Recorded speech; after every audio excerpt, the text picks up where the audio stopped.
The test is in 4-part, Part 1, Part 2, Part 3, and Part 4. Now look at Part 1. Part 1. You will hear a conversation between a travel agent and a customer. First, you have some time to look at questions 1 to 7.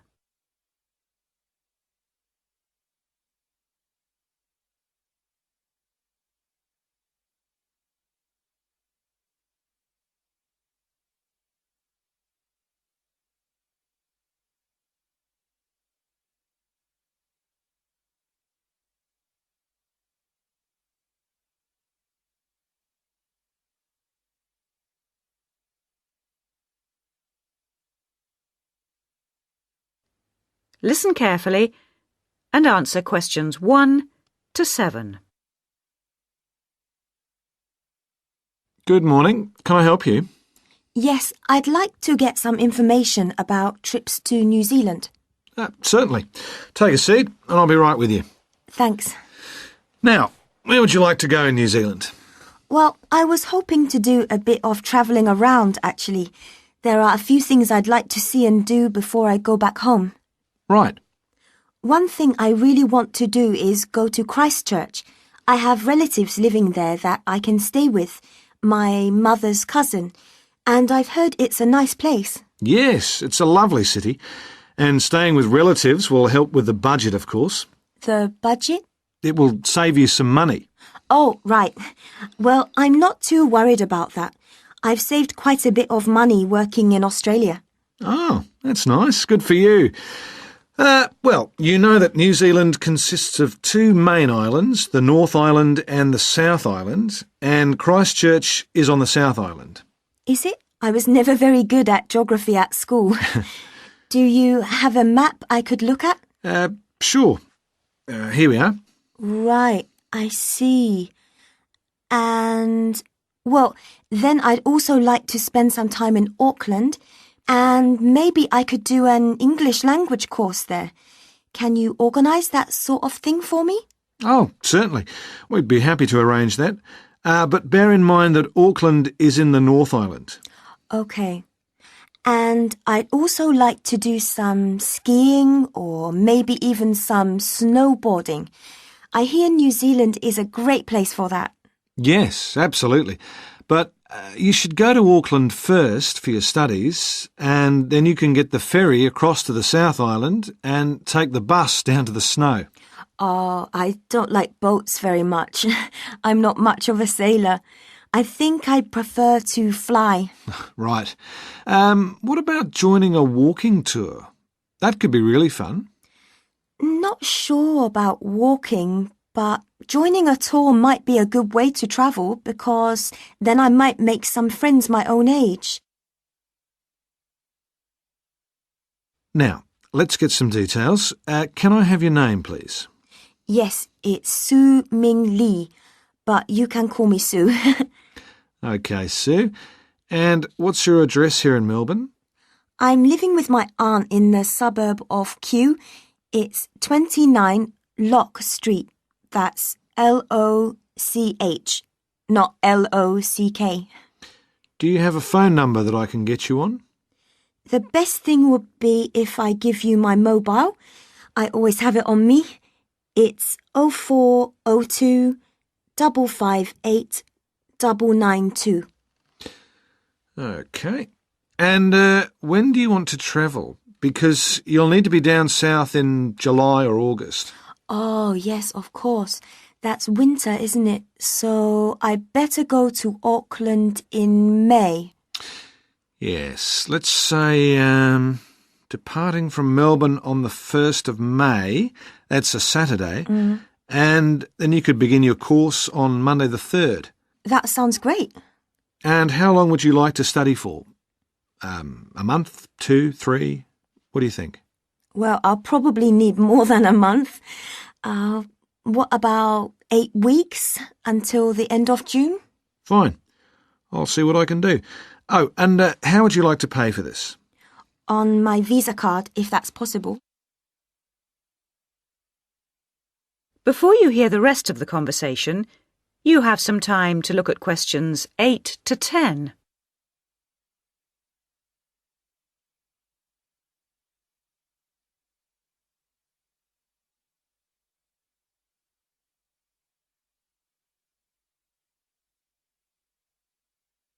Now listen and answer questions 8 to 10. Hello, Sue. It's Angelo from Cosmos Travel here. I've booked your flight and I've found you an English college called the Harbour Language Centre. Great. Where exactly is that? Well, have you got that little map I gave you yesterday? Yes? You see where the harbour is with the 3 wharves and the water? Yes. Got that? OK, there are 2 parallel streets. Quay Street, that's Quay, and Customs Street. The building where the college is located is on Quay Street, opposite Prince's Wharf. Right. Got it. And what about accommodation?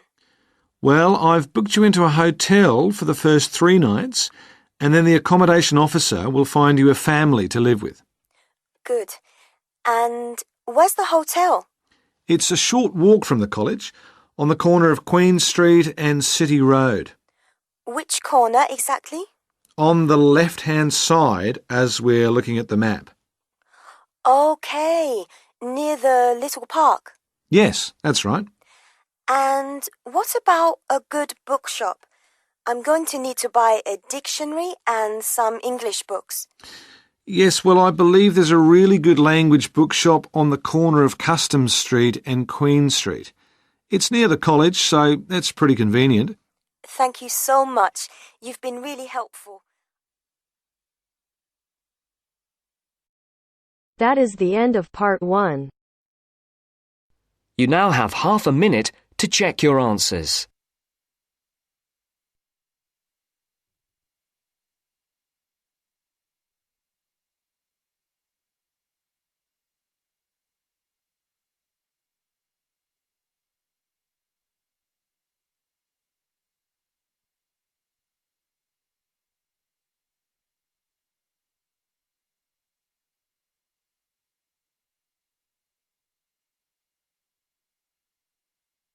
Now turns to part 2.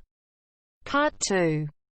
You'll hear 3 university students talking about a presentation which one of them has to give. First, you have some time to look at questions 21 to 24.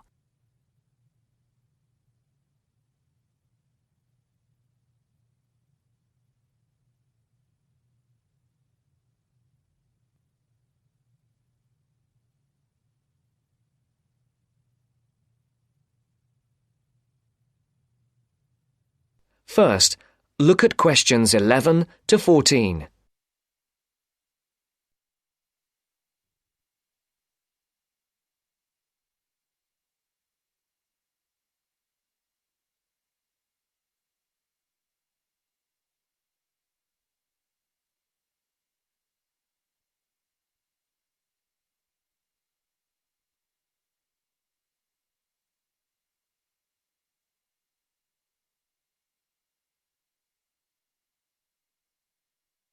Listen carefully. Hi, Joe. Hi, Isabel. Hi, Paul. Oh, hi, Paul. I've heard you've been stressing out about your presentation on art. I am. Are you still going to talk about the different types of art? Yes. Well, I was planning to, but there's so much stuff on the subject that I'm finding it difficult to put it all into one short presentation. Huh? I usually have the opposite problem. There's nothing worse than going blank, forgetting your words, in front of a group of people. Well, the problem is that I don't know how to organize what I want to say in the presentation. Well, you know everything there is to know about the subject. It's just a question of selecting what you want to talk about. Well, there's a lot to discuss about the different periods in art. That's a good way to start. Then you can bring in how specific types of art were popular in each period. Yes, like how sculpture was popular in the classical period and paintings were popular in the Renaissance period. And how now a wide variety of media are used to create modern art. As long as you keep it concise, because it's a large area, there's so many periods and movements in art, and you don't want to just list them one by one. I agree. An explanation of the movements and periods in art wouldn't be too long. You're right. I need to just pick out some key points. Just mention the periods quickly so that I can move on to the real topic of the presentation. Yes, the variety of art, like sculpture, paintings, installations. I have an idea. Why don't you prepare a timeline to show to the class? That would be a nice visual, and it would focus your ideas so you don't get too sidetracked. Great idea. It would certainly cut down on time. Right then, where are we?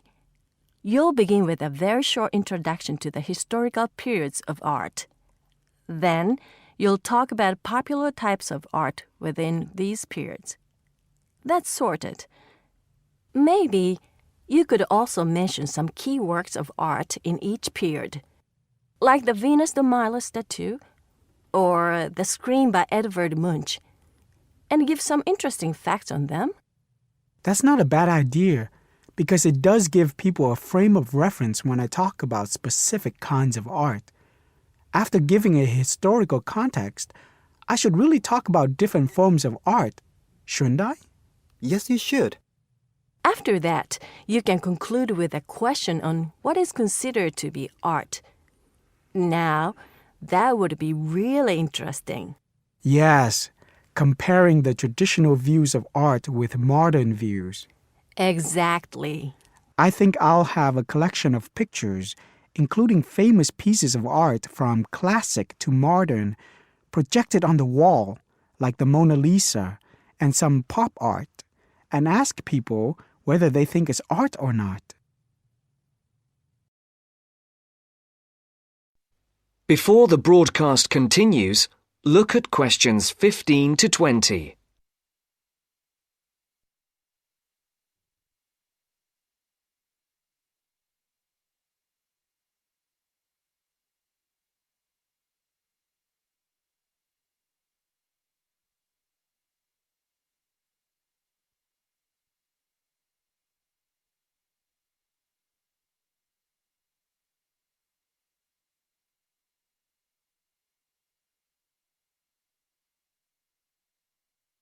You will now listen to the second part of the talk.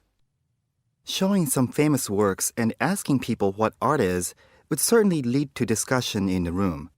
People's appreciation of art is so subjective, and it comes down to taste. That's what I'm hoping for. Some disagreement to liven up the presentation. And you could stick in some really controversial ones like graffiti and modern art installations in between pieces of art that are universally accepted, like the work of the Renaissance painters. Sounds good to me. I have to say, I really don't understand some modern art myself. There was one recently that was just a pile of rubbish. It doesn't require much skill to create, does it? And what does it mean? There's no point to it. Actually, Joe, I like some modern art. It makes you look at the world in a different way. Artists now have the freedom to express themselves completely. Yes, but there is an idea now that anything can be art. I've heard of paintings being sold for large sums of money, which have been done by small children and animals. Now that's ridiculous. Oh, you could find one of those paintings and put it in your presentation, couldn't you, Paul? That would really be interesting. Well, Paul, what do you think? I like it. Just thinking. I'll need to do some more research to find pictures for the slideshow. Yes, we can help you, can't we, Joe? Of course. If you go to the fine art section of the library, I'm sure you'll find everything you need. Just ask the staff and they'll give you access to a slide bank of hundreds of famous works of art. And if you still can't find what you're looking for, use the library computers to go online. There are lots of images on the internet. Of course, you'll need to use a search engine like Google, but it's dead easy.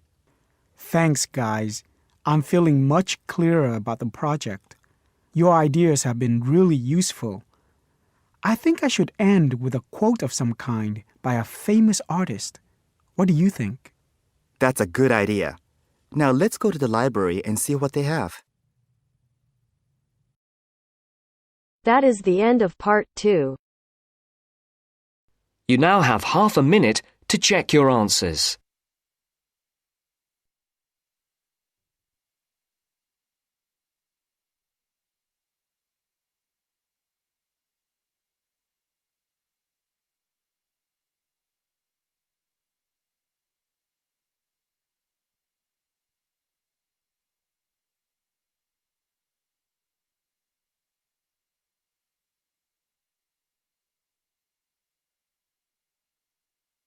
Now turns to part 3. Part 3. You will hear a conversation between Caesar and a welfare officer. As you listen, answer questions 11 to 20. First, you have some time to look at questions 21 to 26.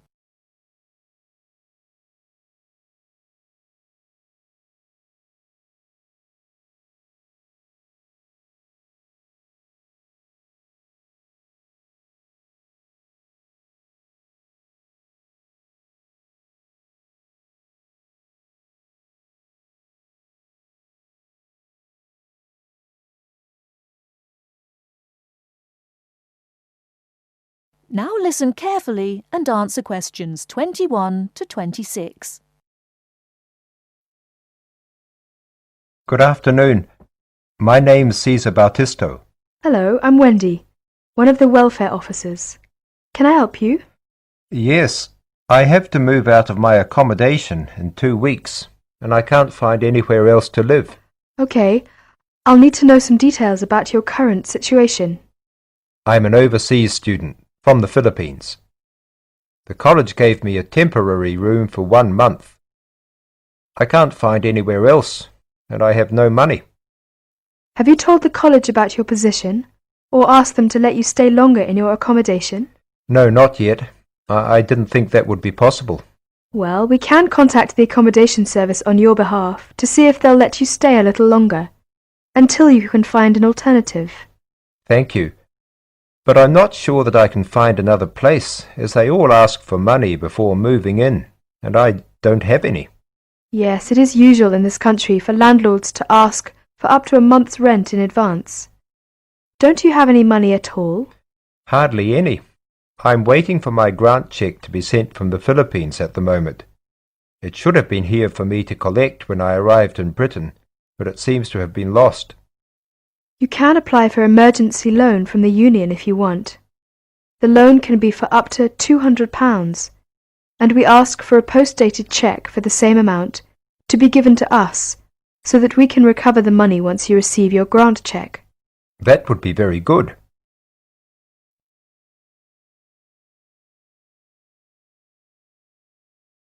Before you hear the rest of the talk, you have some time to look at questions 27 to 30.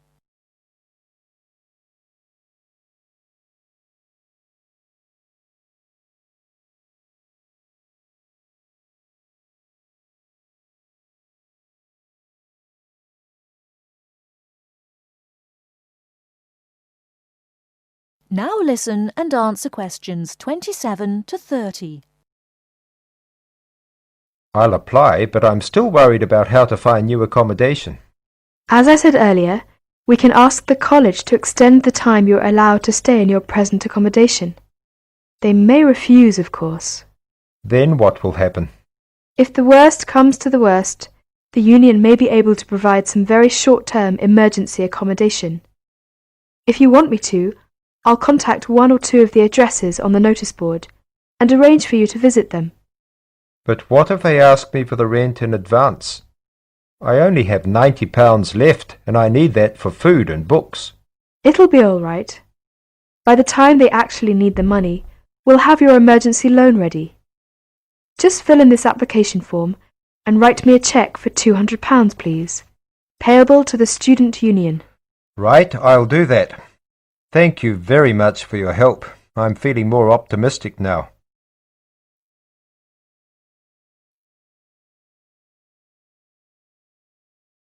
That is the end of part 3. You now have half a minute to check your answers.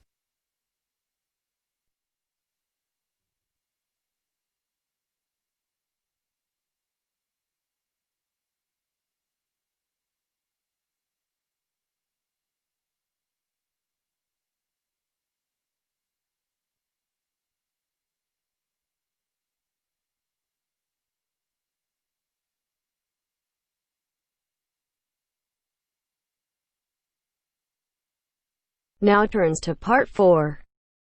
Part 4. You are going to hear a lecture about dorm rooms. First, you have some time to look at questions 31 to 40.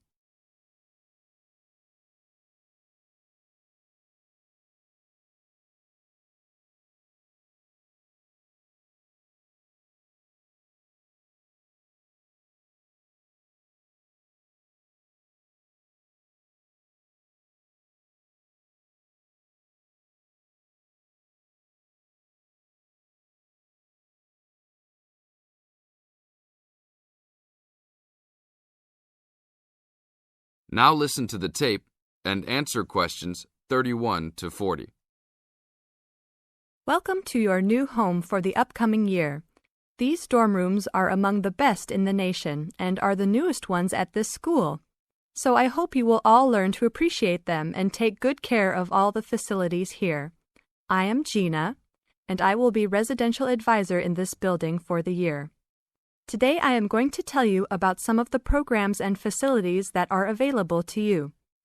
I will also be telling you the rules that everyone is expected to abide by. I will be asking you to give me your full attention for the next few minutes. I will first tell you about the facilities that are available to you. The dining facility is located on the first floor of the building. It is open 7 days a week from 7 a.m. to midnight.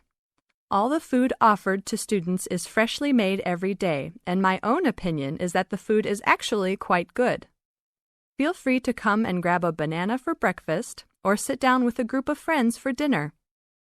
Although your meals are served buffet style, please do not waste food.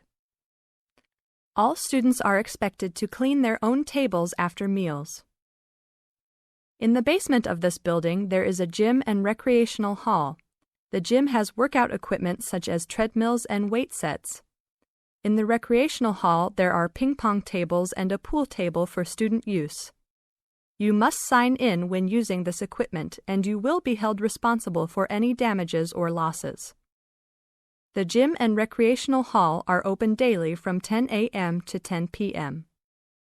There is a kitchen located on the second floor of this building. Your dorm key will open this door. Inside there is a refrigerator, a microwave, an oven, and a stove. This room is open 24 hours a day, 7 days a week. If you decide to cook a meal, please be considerate to all the students and clean up after yourself. You can use some food in here, but please do not make a mess. Some students do end up having their food eaten from the fridge, so be careful. Don't leave anything that looks like it tastes really good. Do not leave pots and pans lying around in the kitchen. Please store these in your room. There are many programs being sponsored by our building this year. One of the most popular is our Saturday morning outings. In the past years, these trips have included going fishing, hiking, cycling, ice skating, and even going to the beach. There will be a listing of scheduled events coming out soon. The university sponsors these trips, so transportation will be provided. However, there are usually some costs associated, though they are usually minimal. Our building also has a volleyball team. All students who live in this building are welcome to join. Last year we won first place in the dorm league. Please sign up at the front desk if you are interested as soon as possible, as there are only 20 spaces available based on a first-come, first-served rule. The last things I want to talk about are the rules of our building. I know rules can be boring, but they are necessary to ensure the welfare of everyone living here. First, noise levels must be kept to a minimum after 11 p.m. Many students have early classes, so for those of you that have the luxury of sleeping until 10, please don't stay up late making lots of noise. Secondly, all visitors must sign in at the front door. Even if you have friends that are regular visitors, they must still always sign in. This rule is to prevent theft and robbery from occurring. Thirdly, alcohol and drugs are not permitted in this dorm in any place or at any time. Lastly, just be safe and have a great time. University is the greatest time of your life, so make the most of it. Thank you all for your attention. That is the end of Part 4. You now have half a minute to check your answers.